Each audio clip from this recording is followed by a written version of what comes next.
I'm here, I have all my basic guard attacks, right? I have the arm bar, and I've got triangles. All this stuff is pretty simple. So if we flip Nora over, she's gonna guard back. I'm in mount. I have a lot of the same options. It's just like having guards to the top, okay? And if you guys are like, well, it's kind of dumb on you, I do that. It's true. That's what we're just going to take it a little bit farther than this. So if I have guard on Nora, I have the same options here. I can go arm bar, right?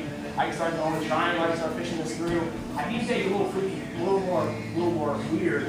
Saying, okay, this is an overhook. Now I can start going into a normal plotted here, right? Just like having guard at the top, same idea, just an overhook and just wrapping this arm up. So if we take that into a single leg, you have your leg here?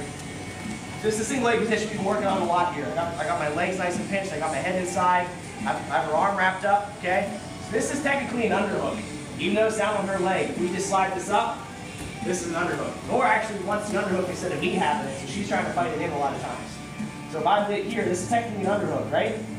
Now if we take this position down here, okay? We were playing a little more the seated guard position, right? We talked about how this is almost a single leg. We're pretty close to it. It's like we just took a shot and we're pretty deep. So this is just like having the start of a single leg, right? You guys remember doing that? You with me so far? If anybody fell off the wagon, just say so, because that's okay. We'll pick you back up. Good. Everybody stared at me. So here, so this is like a single leg. Now if we go into half guard, okay, everybody thinks this is half guard. Oh, I can only get the full guard, maybe I can sweep. But this is actually pretty close to a single leg. I've got the same ingredients I had when I was standing up. I have Nora's leg trap, I have a nice tight underhook. I'm in a single leg position here. I got something isolated. Okay? So to go to our single leg from our half guard here, we just have to get our position back. So I'm in this position here, I got my half guard. I'm playing a little lower on Nora. If I'm playing really far away, the single leg's too far away from me, it's too deep. So if I'm playing nice and low here, I'm going to single leg. So to do this, I'm going to open my legs up. Okay, it's laughing fast to me whenever you actually do it for real, just for the sake of being slow here. Open my legs up, with this leg on the mat. My top leg is going to knee Nora in the butt, because right now her base is pretty low. It's her weight's on this leg, my leg's strapped. So when I knee Nora forward, I'm going to kick my bottom leg through. I'm going to go here. Okay? So the bottom leg's free. Connecting my foot. So I'm here, I'm nice and low. I'm at least on Nora's hips. If I get low, that's awesome.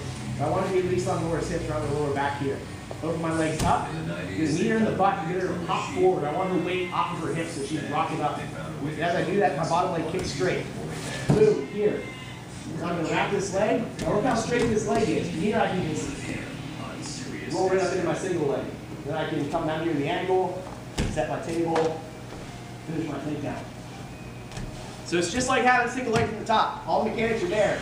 We can still do the same thing. We just have to think of it less as half guard, more as having a piece of a single leg. Alright? So I'm here, open my legs up, my legs flat, this leg's coming into her lower, her thigh or her butt, wherever's gonna just get kind of the most leverage for me. It's gonna vary based on how your partner's sitting. There's kind of forward, straighten it. Pull up here. Now remember, I'm staying nice and low because Nora's gonna start coming back in whizzer with her right arm here. So I want to keep my head nice and low to keep that whizzer weak. If I hang out up here, the whizzer's strong, so she's start bouncing my face off the mat. I don't want that. I'm going nice and low on this leg here. And then from here, I'm going to step this leg up, lift her ankle, bring this knee in. It's called setting the table if you guys remember doing this. And from here, I'm going to drive across Nora, not straight ahead, across her body. My ear's going into her hip. Catch this knee, finish the takedown. I can start rotating in side control. Look at that one more time. So nice and low, open my legs, pump her forward, get straight, elbow out, coming up, boom, set this table, drive across, sweeper. Alright? So where everybody messes up in this technique, it's a reliable technique. Matt's been working on it, Nora's been working on it, Kelly's been working on it. It's been working. It's just different than what you think of a half guard. You're so sucked into half guard techniques, you forget everything else you can do from there. Where you're going to mess up most of the time is whenever you kick. A lot of people leave this leg bent a little bit. You can't roll up that leg's bent. You got to get it all the way straight. That way you just roll it over your stomach really easy. Just make sure you're doing that. Let's go for it, guys. She's standing here. She's starting to go across me. Here, okay? So we're going to start looking for a single leg from this position. So you kind of think about, again, our 3D jiu-jitsu here. Nora's in my half guard for a second. I have the opportunity to come up to my knees here. So the trick to this position here, just stand back up, is I have to anticipate this cross knee. Whenever someone's playing on my legs and on my hips and on my knees, I kind of figure they're looking for a cross knee. And it's also a big hit if she went for it before. If we were rolling around, she tried to cross knee, and I managed to scramble out of it. Nor's probably going to go for it again once she starts controlling my legs and my hips. So I kind of have to predict this a little bit and make sure I set my timing up right.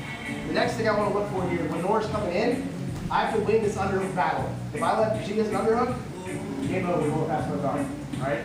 That's why anytime we're playing, anytime we're trying to counter a guard pass, I want to keep my elbow in, nice and tight, and I'm reaching with my hand across my body here. I don't want to start looping around, because Nora, she has a little bit more of a mobility advantage here. So if I start keeping my arms out nice and wide, she's a lot faster than me when she's on top. Okay? So pop back up one more time. So now, since I'm thinking about winning the underhook battle, as soon as she's coming in, I'm going at her. I'm going at her legs. So she starts to cross me here. I'm coming up into this leg. So she brings her knee down on that. You start to look to pass. I'm just going to bump. Come back into my single. Boom. One little detail I want to emphasize to you guys here, some people are having trouble with this. Whenever you're in this position, if you're feeling like this whizzer's a problem, you're probably up a little too high. You want to get that whizzer, you want to get your underhook low, and you want to start getting your hips behind your partner. Okay, see how I'm going away from her shoulder, I'm making more distance? That's going to make the whizzer a lot weaker.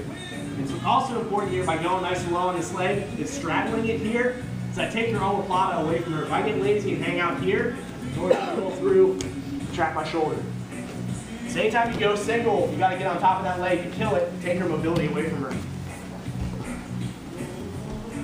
She's coming in, I'm sitting up, I'm starting to go after the single leg.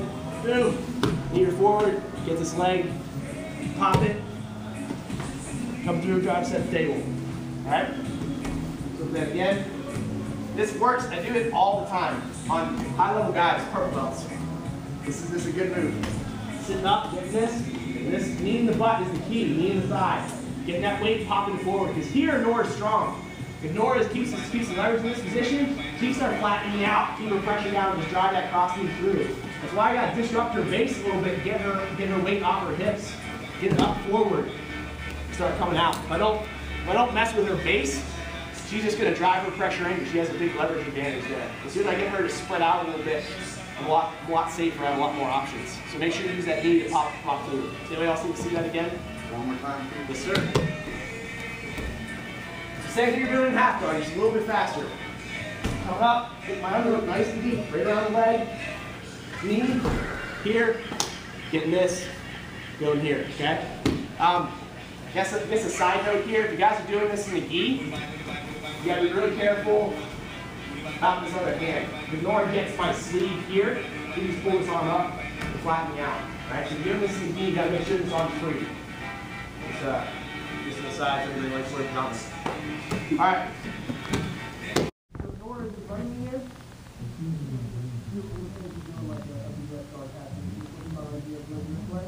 You start going past. When I go to belly down here, you're coming up, put this arm underneath, coming into the single leg. Okay? Every time you turtle, you should be putting this arm underneath. Alright? Then a couple weeks ago I said when you're getting out of bed, you should be doing this. I'm here. In order to push my legs to the side, I was just turtle. See how I'm making space underneath my hip here? My arm's gonna swim underneath my body. I'm gonna look for this outside leg. Here. Alright? Whenever I'm coming up, I want to make sure I'm going outside. I never want to go inside between your legs here. What's Laura going to do? She's going to crucifix me. Laura's going to trap my arm up here. She's going to jack my leg up pretty bad. So what we're going to add to this, for the belly down, putting your arm underneath is super important. What you're going to run into, just pushing my legs, coming up. A lot of times, Laura's going to start kind of sprawling in this position. It'd be hard for me to get in nice and deep right away here. There's going to be a problem for me when I'm trying to finish this. So the problem with Nora starting to sprawl is my arms start spreading out. You guys remember our shot, we want to be straight up, straight up and down, our back nice and straight, our posture nice and tight. As soon as we start bending over and this starts stretching out here, we get really weak and our partner gets strong. We start to get vulnerable. We start punching the anaconda chokes and other stuff like that. So what we have to do is close that gap again, get our legs underneath our hands so we start turning the corner, setting the table. The problem with doing that though, I'm here. You guys remember Paul was emphasizing keeping this foot flat here. So go ahead and kind of lock your arms up. If I start driving into Nora, it goes start sprawling. She's just gonna sprawl away from me here. I can't get in. She just keeps sliding away. What ends up happening is I'm moving Nora more than I'm moving myself. All right. So to close this gap, I'm gonna do something a little goofy. It's actually really effective. I'm gonna do a double knee slide here. So in this position, I'm having trouble closing the gap here. Make a little bit of space. I have trouble closing the gap here. So I'm gonna come up and tripod up. I'm gonna jump both my knees in, nice and tight. Then from here, I can pull this arm through, rotate around, set the table, just like we were doing the last couple classes. Look at that one more time. We'll put it all together. So Nora starting to sprawl on me here. My hands are still locked. I'm gonna tripod up. This way I've made a space underneath my body. I'm gonna jump both my knees in at the same time. Please don't beat yourself in the face. We need to jump right in here, nice and tight. Then remember, I'm grabbing my hand, and I'm gonna get my outside forearm on the mat. As I rotate around, start setting the table, okay? So all together, Nora pushes my legs away, I bridge up, start swimming my arm underneath my body, I start going to the single, she's maintaining some space, okay? And you guys are working with your partners, be nice, kind of let them figure this out a little bit. I'm gonna tripod up, so I got my head and my arms on the mat, my feet in the air, double knee slide in, rotate, set the table, and go. Does that make sense to everybody? Do it slow. Okay, it's hard to do on knee slide slow, but just take your time with it. Get your steps down. Don't spaz through this. And once I'd rather you guys do it 2 miles an hour and get it right than 100 miles an hour and just do it terrible. All right, take your time. I don't have the knee slide here. All right. Sometimes I feel like I can't get that knee slide in. I'll drop on my hip and I'll start pulling into the half guard. Okay. Then once I pull into the half guard, I'll come back out and I'll finger again. All right. What you're doing, you're pointing to your opponent's head there. Your opponent's going to say, okay, now I'll pass the half guard. Then back to the single leg again. You're trying to get your opponent to switch gears, and you're still kind of in the same mindset. So you kind of have to really dig that leg in deep when you go for that half guard. So I'm going in here. I'm just going to post this foot up. I'm just going to start swimming this leg in, pulling in nice and deep. If I have one half guard here, it's fine. But I'd rather you guys, if you just keep on the leg, just get half guard. If you notice, I think about half guard and then leave. Start coming back out again. Alright? So it's just like pulling guard, just hang on to that leg the whole time. That way you get from that single, you're not really able to rotate, boom, pull half guard, pop half guard back out, and go to your single leg again. So that way you're working 2 directions all the time, your opponent's not really sure where you're trying to go, what you're trying to do. So give that a shot, guys. It should be pretty straightforward.